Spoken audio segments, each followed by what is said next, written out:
కూటమితోటే అభివృద్ధి సాధ్యమని పి గన్నవరం ఉమ్మడి కూటమి జనసేన అభ్యర్థి గిడ్డి సత్యనారాయణ తెలిపారు.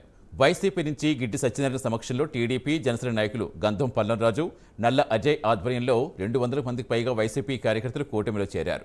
1000 మందికి పైగా జనసేన కార్యకర్తల మధ్య ఈ కార్యక్రమం చాలా అట్టహాసంగా జరిగింది.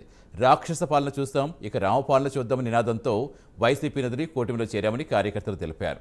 ఈ కార్యక్రమంలో మాజీ జడ్పీ చైర్మన్ నామన రాంబాబు, కూటమి లీడర్లు పాల్గొన్నారు.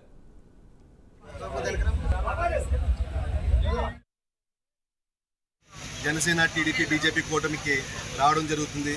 దీనికి మనం స్పష్టమైన విధానం అనేది కనబడుతుంది. రాష్ట్రంలో వైసీపీ పాలన ఎంత దారుణంగా దుర్మార్గంగా ఉన్నదనేది. నేను ఎక్కువ మాట్లాడదలుచుకోలేదు, ప్రజలకు ఓటే చెప్పదలుచుకున్నాను.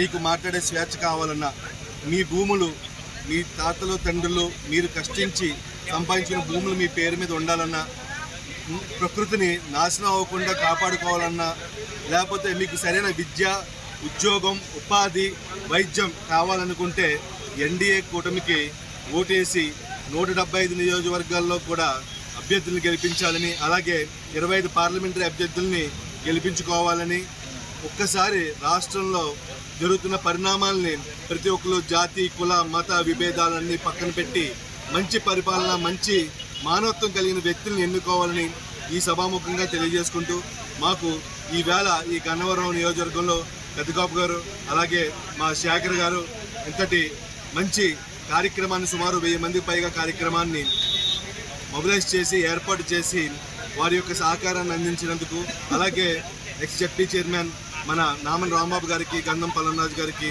అలాగే టీడీపీ నాయకులకి, కార్యకర్తలకి, ప్రతి ఒక్కరికి కూడా హృదయపూర్వక ధన్యవాదాలు తెలియజేసుకుంటాం.